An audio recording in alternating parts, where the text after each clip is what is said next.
قبلہ حضرت جی رحمت اللہ تعالی علیہ قدس اللہ مرکدہ، اللہ ان کے مزار پر انوار پر اپنی کروڑوں رحمتوں برکتوں کا نزول فرمایا کرتے تھے کہ اخلاص ہو تو ہر عمل اللہ کی بارگاہ میں قبول ہے، اللہ بے شک اور جس عمل کے اندر ریاکاری آ جائے وہ رب کی بارگاہ میں ناپسندیدہ عمل ہے۔ بے شک بے شک۔ یا وجیہتی الحمدللہ رب العالمین والصلاة والسلام علی سید الانبیاء والمرسلین، الصلاة والسلام علیک یا سید یا رسول اللہ وعلی آلک واصحابک یا حبیب اللہ۔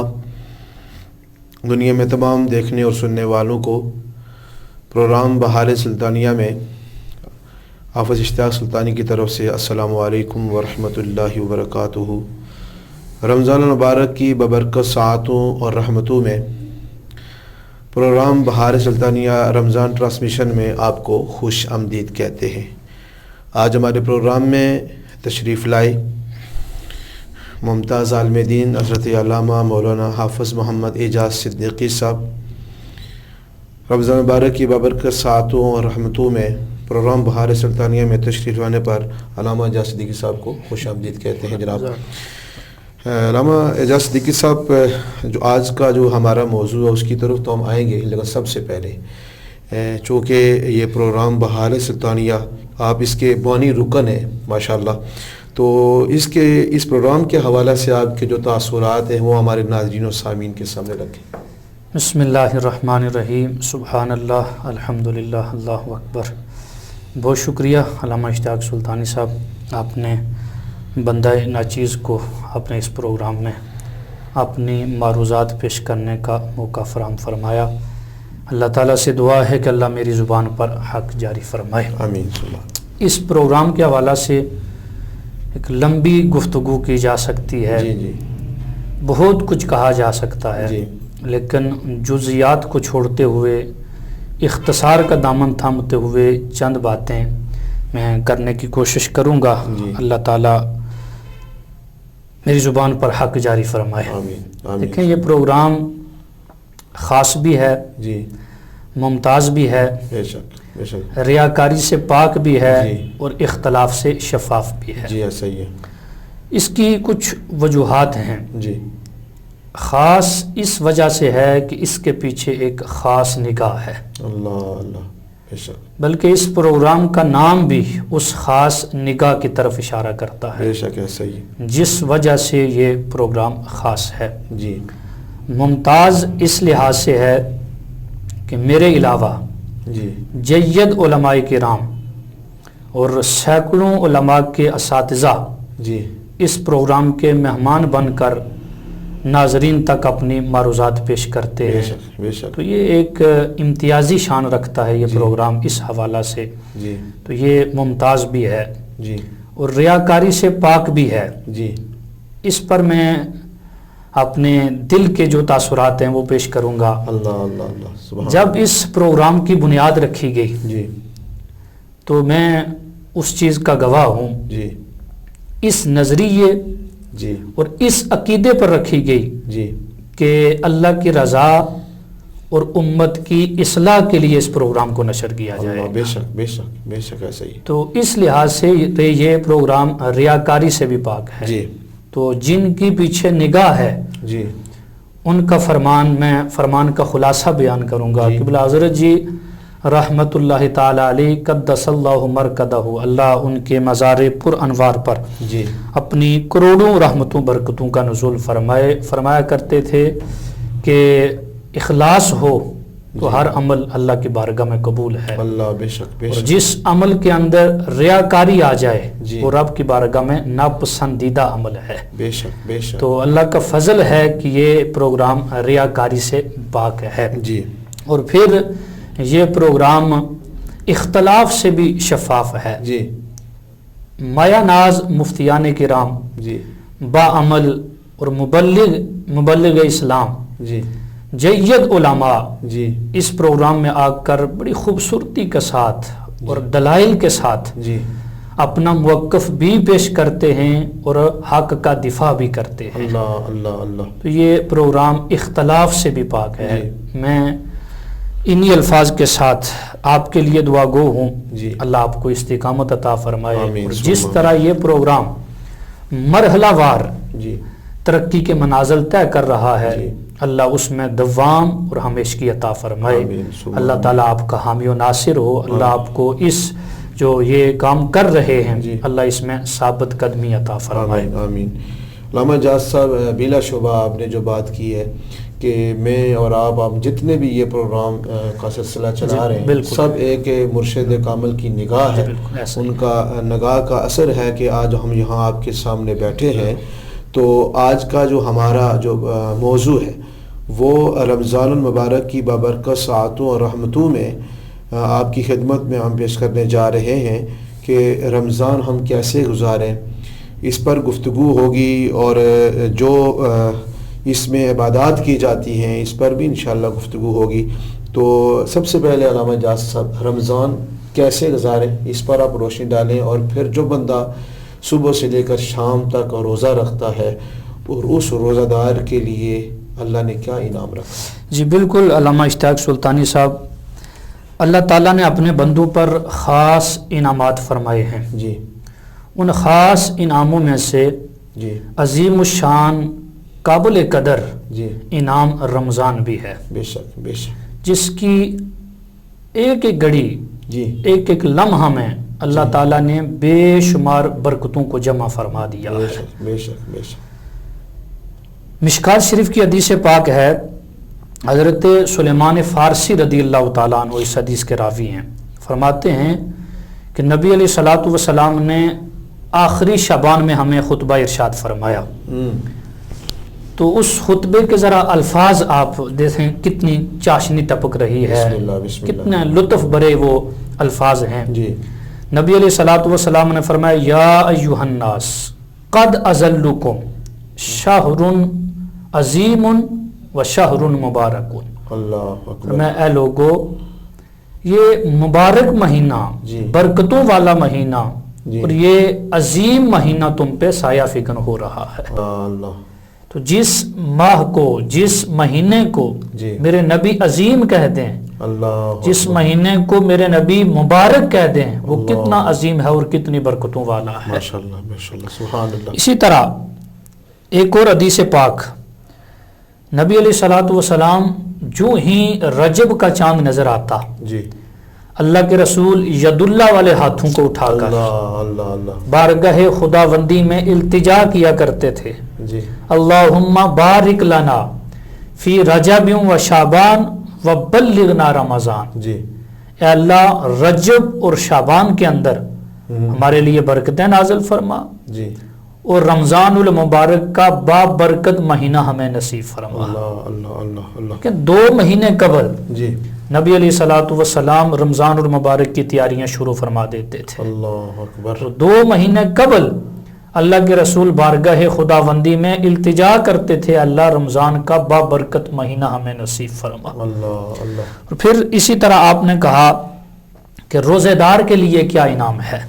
جی اللہ تعالیٰ نے جن فرشتوں نے عرش کو اٹھایا ہوا ہے اللہ اکبر۔ ان کے بارے میں اللہ تعالیٰ نے قرآن پاک میں فرمایا الذین یحملون العرش ومن حولہ یسبحون بحمد ربہم جی وَيُؤْمِنُونَ بِهِ وَيَسْتَغْفِرُونَ لِلَّذِينَ آمَنُوا، کہ جن فرشتوں نے عرش کو اٹھا رکھا ہے بے شک۔ وہ مومنین کے لیے اللہ کی تسبیح بھی بیان کرتے ہیں، اللہ کی حمد بیان کرتے ہیں، جی اور مومنین کے لیے بارگاہ خداوندی کے اندر استغفار کرتے ہیں۔ اللہ اللہ اللہ اللہ۔ لیکن روزے دار کے لیے کیا ہوتا ہے؟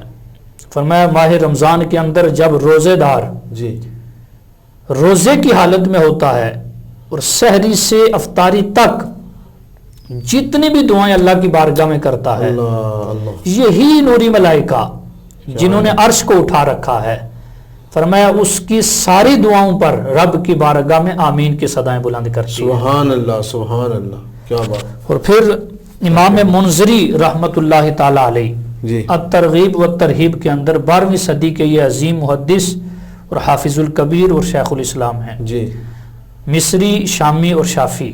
جی آپ فرماتے ہیں کہ روزے دار کے کیا کہنے ہیں؟ جی کہ دریا کے اندر جتنی مچھلیاں ہیں صبح سحری سے وقت افطار تک دریا کی مچھلیاں فرمایا روزے دار کے لیے بارگاہ خداوندی میں مغفرت کی دعا کرتی رہتی ہیں. اللہ اکبر، اللہ کتنا انعام ہے روزے دار کے لیے. اور آپ نے سوال پوچھا کہ رمضان کیسے گزارنا چاہیے. دیکھیں ماہ رمضان کے اندر ہر گھڑی ہر لمحہ اللہ کی عبادت اور رسول کی اطاعت میں گزرنا چاہیے. اور سب سے پہلے رمضان کا حق یہ ہے کہ دن کو روزہ رکھا جائے اور رات کو نفلی عبادت کی جائے. روزہ کے حوالہ سے اللہ تعالیٰ نے بھی اپنی کتاب مبین کے اندر فرمایا فمن شہیدہ منکم الشہر فلیصم. تو رمضان کا پہلا حق یہ ہے کہ دن کا روزہ رکھا جائے اور رات کو 20 رکعت نماز تراویح کا باجماعت اہتمام فرمایا جائے. اور اس کے بعد صدقہ و خیرات کیا جائے، توبہ استغفار کی جائے، اور خصوصاً وبالاسحار ہم یستغفرون، ان الفاظ کا مصداق بننا چاہیے. اللہ تعالیٰ نے اپنے خاص بندوں کا ذکر فرمایا کہ وہ خاص بندے جو صبح سحری کے وقت رب کی بارگاہ میں استغفار کرتے ہیں. تو اللہ تعالیٰ ہمیں ان بندوں میں شامل فرمائے جو صبح سحری کے وقت اللہ کی بارگاہ میں استغفار کرتے ہیں. پھر اسی طرح فرائض و واجبات کے ساتھ ساتھ اور سنت موقدہ کے ساتھ ساتھ سنت غیر موقدہ کو بھی ہمیں پڑھنا چاہیے. سنت موقدہ اور غیر موقدہ کو ادا کرنا علامہ صاحب کیسا ہے؟ اور یہ کیونکہ یہاں جو ہے وہ غیر موقدہ سنتے ہیں اور موقدہ سنتے ہیں، تو غیر موقدہ تو چلو غیر موقدہ کیا لوگ ہیں، موقدہ سنتے بھی جو ہے نا وہ ان کو بھی چھوڑ دیتے ہیں. تو کیا ان کو چھوڑنا یہاں تک کہ یہ تاثر دیا جاتا ہے کہ کوئی بات نہیں، اگر یہ نہ بھی ادا کریں تو فرض نماز پڑھ لی تو یہی ہمارے لیے کافی ہے؟ تو اس پر آپ روشنی ڈالیں. دیکھیں جی، سنن کی ادائیگی پر اللہ کے رسول نے بشارتیں عطا فرمائی ہے. مسلم شریف کی حدیث پاک ہے، سیدہ ام حبیبہ رضی اللہ تعالیٰ عنہ اس حدیث کی راویہ ہیں. وہ فرماتی ہیں کہ اللہ کے رسول صلی اللہ علیہ وسلم نے فرمایا من صلی سنتے عشرۃ رکعۃ فی یوم و لیلہ بنی لہ بیت فی الجنہ. اللہ.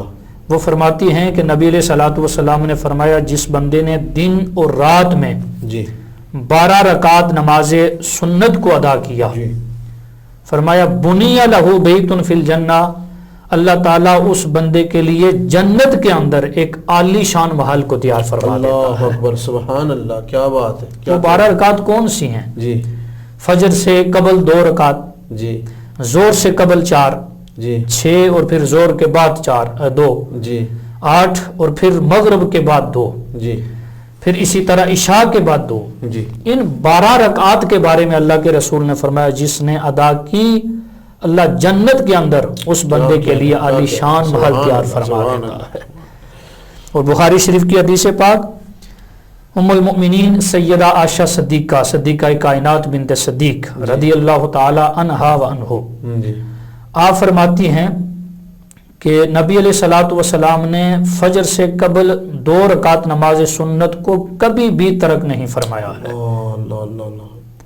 اور انہی 2 رکعت کے بارے میں اللہ کے حبیب صلی اللہ علیہ وسلم نے فرمایا رکعت الفجر خیر من الدنیا وما فیہا، کہ فجر سے قبل 2 رکعت نماز سنت فرمایا دنیا اور دنیا کے اندر جتنی بھی چیزیں ہیں فرمایا ان سے یہ بہتر ہے. کیا بات ہے، کیا بات. دنیا کے اندر جتنی بھی چیزیں ہیں ان سے بہتر ہیں. اسی طرح غیر موقدہ کے حوالہ سے بھی میرے نبی علیہ الصلوۃ والسلام نے خوبصورت بشارتیں سنائی ہیں. بلکہ اللہ کے رسول نے دعا دی ہے. نبی علیہ الصلوۃ والسلام نے فرمایا رحم اللہ عمران صلی قبل العصر 4، فرمایا اللہ اس بندے پر رحم فرمائے جس نے عصر سے قبل 4 رکعت نماز سنت کو ادا فرمایا. مجھے آپ دعا دیں، میں آپ کو دعا دوں، میں کہوں گا حافظ صاحب نے مجھے دعا دی ہے، علامہ صاحب نے دعا دی ہے، تو میں ایک اطمینان کی کیفیت ہوتی ہے جی. تو جس بندے کو اللہ کے نبی بشارت دے رہے ہیں اور اللہ کے نبی دعا دے رہے ہیں، کیا کہنے، امام الانبیاء دعا دے رہے ہیں، اللہ اس بندے پہ رحم فرمائے جی جس نے عصر سے قبل 4 رکعت نماز سنت کو ادا فرمایا ہے۔ اسی طرح پھر حضرت عبداللہ بن عمر رضی اللہ تعالیٰ عنہ فرماتے ہیں کہ صحابہ کا مجمع لگا تھا، مہکا مہکا ماحول تھا، خوشبو پھیلی ہوئی تھی، اللہ کے رسول صحابہ کو درس دے رہے تھے اور جناب عمر فاروق بھی اس محفل کے اندر موجود تھے۔ تو وہ فرماتے ہیں، حضرت عبداللہ فرماتے ہیں میں پہنچا تو آخری الفاظ میں نے پائے، تو نبی علیہ الصلوۃ والسلام نے آخری الفاظ نبی علیہ الصلوۃ والسلام کے کیا تھے؟ فرمایا من صلی 4 رکعات قبل العصر لم تمسہ النار، جس بندے نے عصر سے قبل 4 رکعت نماز سنت کو ادا کیا، جی لم تمسہ النار، فرمایا کبھی بھی اسے نار جہنم نہیں چھو سکتی کیا ہے۔ کہنے، سبحان اللہ، کتنی خوبصورت بات اور کتنی یہ اللہ کے رسول کا کتنا خوبصورت پیغام ہے۔ جی فرمایا اسے جہنم کی آگ نہیں چھو سکتی جس نے عصر سے قبل 4 رکعت نماز سنت کو ادا کیا۔ اللہ اکبر۔ اسی طرح الترغیب و ترہیب کے اندر امام منذری ایک حدیث کو لے کے آئے ہیں، وہ جس کے راوی مولا کائنات سیدنا علی المرتضی شیر خدا رضی اللہ تعالیٰ عنہ ہے۔ وہ فرماتے ہیں کہ نبی علیہ الصلوۃ والسلام نے فرمایا عصر سے قبل میری امت جی عصر سے قبل 4 رکعت نماز سنت ہمیشہ ادا کرتی رہے گی، جی اور یہاں تک کہ فرمایا اس زمین پر بخشی چلی جائے گی، اللہ اللہ اللہ، یہاں تک کہ اس زمین پر بخشی چلی جائے گی۔ سبحان اللہ۔ تو سنن کی ادائیگی پر اللہ کے رسول نے بشارتیں عطا فرمائی۔ اسی طرح عشاء کے حوالہ سے بھی میرے نبی علیہ الصلوۃ والسلام نے فرمایا من صلی قبل العشاء، نبی علیہ السلام نے فرمایا کانا کانما تہجد من لیلتہ، اللہ کے رسول نے فرمایا جس نے عشاء سے قبل جی 4 رکعت نماز سنت کو ادا کیا، جی گویا وہ ایسے ہے جیسے اس نے اس رات کی نماز تہجد کو ادا کیا، اللہ اللہ اللہ، سبحان اللہ، ایسے ہے جیسے اس نے اس رات کی نماز تہجد کو ادا کیا ہے۔ تو غیر موقدہ سنتیں ادا کرنا یہ بھی ایک فضیلت ہے، اس کے بارے میں نبی علیہ الصلوۃ والسلام نے بشارتیں سنائی ہیں، کبھی آگ نہیں چھو سکتی، کبھی فرمایا اللہ رحم فرمائے، جی جی، اور کبھی فرمایا عشاء سے پہلے جس نے پڑھی اس نے گویا اس نے نماز تہجد کو ادا کیا ہے۔ یہ علامہ صاحب آپ نے سنتے غیر مقدہ اور مقدہ جو پڑھنے والوں کو جو بشارتیں سنائی گئی ہیں اس پر آپ نے روشنی ڈالی ہے اور اللہ تعالیٰ ناظرین کو بتایا۔ اب میں یہ آپ سے پوچھنا چاہتا ہوں جو بندہ غیر مقدہ یا معقدہ سنتوں کو ہمیشہ جو ہے وہ کبھی کبھار تو وہ الگ بات ہے، لیکن جو ایک روٹین بندہ بنا لیتا ہے کہ سنتوں کو بالکل پڑھنا ہی نہیں ہے، صرف فرض ہی پڑھنے، تو کیا اس پر کوئی وعید آئی ہے؟ دیکھیں جامع ترمذی کے اندر حدیث پاک ہے،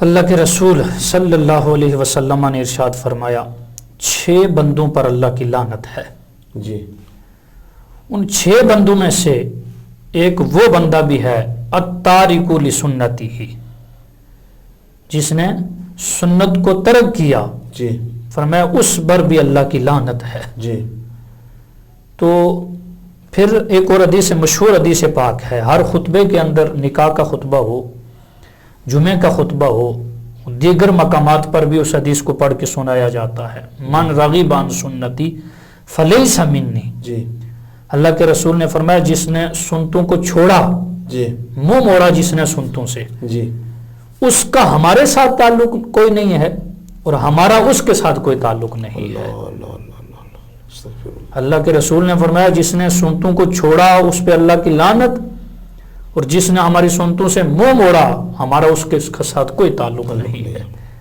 تو اللہ کے رسول نے واضح پیغام سنایا ہے جی، کہ فرمایا جو سنتوں سے منہ موڑتا ہے اس کا ہمارے ساتھ کوئی تعلق نہیں ہے۔ تو علامہ اعجاز صاحب چونکہ رمضان مبارک کا ببرکت مہینہ جب آتا ہے تو اہل ایمان ماشاءاللہ فرائض کے ساتھ سنن کے ساتھ بڑی محبت سے نوافل کی بھی جو ہے نا وہ پابندی کرتے ہیں، ہم نے دیکھا ہے رمضان مبارک میں۔ تو نفل پڑھنے کے حوالہ سے اس پر آپ روشنی ڈالیں کہ نفل پڑھنے کا اجر کتنا ہے اور اللہ کی ذات کتنا خوش ہوتی ہے؟ دیکھیں نفلی عبادت جی عربی کے اندر اسے صلاۃ تطوع کہتے ہیں. جی اس کا معنی ہے خوشی سے کوئی جی چیز ادا کرنا. جی جیسا سورہ بقرہ کے اندر اللہ تعالیٰ نے فرمایا فمن تطوع خیرا فہو خیر اللہ. جی جو بندہ خوشی سے کرے جی اس کے لیے زیادہ بہتر ہے، اور زیادہ کرے اس کے لیے زیادہ بہتر ہے. جی وہ مشہور حدیث پاک ہے یتقرب الی عبدی بالنوافل، جی کہ نفل ادا کرنا جی یہ قربت خداوندی کا سبب ہے. اللہ اللہ. نفل کے ذریعے اللہ کا قرب حاصل ہوتا ہے. جی اور نفل پڑھتے پڑھتے بندہ ایسے مقام پہ چلا جاتا ہے اللہ اسے اپنا محبوب بنا لیتا ہے. اللہ اکبر. اور ایک اور مزے کی بات، ہم فرائض ادا کرتے ہیں لیکن ہمارے پاس کوئی گارنٹی نہیں ہے کہ ہم نے کامل فرائض ادا کیے ہیں کہ نہیں کیے. کمی کوتاہی ہو جاتی ہے، رہ جاتی ہے. میں نے حدیث پاک پڑھی ہے، فرمایا جب کل محشر کے میدان میں جی اعمال کو تولا جائے گا، جی جب فرائض کے اندر اعمال کو ڈھونڈا جائے گا، جی فرائض کو تولا جائے گا، جی تو جس بندے کے فرائض کے اندر کمی ہوئی، کوتاہی ہوئی، جی فرمایا انظروا لعبدی من تطوع، اللہ تعالیٰ حکم فرمائے گا کہ اس بندے کے اعمال کو اس کے نفل میں تلاش کرو. جی تو اگر نفل کے اندر اس کے اعمال مل گئے تو پھر آگے اللہ تعالیٰ کیا فرمائے گا اکملوا بہل فریدہ. جی فرمایا اگر اس کے فرض کے اندر کمی رہ گئی ہے تو نفل کے ذریعے اس کے فرائض کو پورا کیا جائے. اللہ اللہ اللہ اللہ اللہ. نفلی عبادت قرب خداوندی کا سبب ہے. جی ایسے ہی. نفلی عبادت بھی نہیں چھوڑنی چاہیے. جی آج موقع ہے، اللہ نے صحت دی ہے، ہر چیز دی ہے، جی تو سنت موقدہ غیر موقدہ کے ساتھ ساتھ نوافل کا بھی ہمیں اہتمام کرنا چاہیے. علامہ اعجاز صاحب، آپ نے بہت اچھی گفتگو ناظرین و سامعین کے سامنے رکھی. میں آپ سے یہ عرض کروں گا کہ ایک آخری پیغام اس پروگرام بہار سلطانیہ کے پلیٹ فارم سے کہ جو ظاہر ابھی پورا رمضان آگے دن جو آ رہے ہیں، اس میں نوجوان طبقہ یا جتنے بھی احباب ہمارا پروگرام دیکھ رہے ہیں ان کو آپ کیا پیغام دیں گی؟ میں یہی کہنا چاہوں گا جی کہ غفلت کے اندر اور لاپرواہی کے اندر اس ماہ رمضان کو نہ گزارو. جی کوشش کریں اس پروگرام کو دیکھنے کی. جی جید علماء کرام خوبصورت انداز کے اندر جی اپنی معروضات پیش کرتے ہیں، قرآن اور احادیث کی روشنی میں پیش کرتے ہیں. جی تو میں اپنے ناظرین کو جو اس پلیٹ فارم سے منسلک ہیں جی جملہ میں فالوورز کو کہتا ہوں، جی اور جتنے لوگ ہیں ان کو میں کہتا ہوں کہ آپ ضرور اس پروگرام کے لیے ٹائم نکالیں جی اور ضرور علماء کے بیان کو سماعت فرمائیں. یقیناً فائدہ بھی ہوگا اور اپنے نفس کی اصلاح بھی کریں. ماشاءاللہ ماشاءاللہ. جزاک اللہ خیر جناب، آپ ہمارے تشریف لائے اور ہمارے اس پروگرام بہار سلطانیہ کو رونق بخشی ہے. تو سامعین و ناظرین، آج کا پروگرام اختتام ہوتا ہے. انشاءاللہ کل ایک نئے موضوع کے ساتھ اور ایک نئے عالم دین کے ساتھ آپ کی خدمت میں حاضر ہوں گے.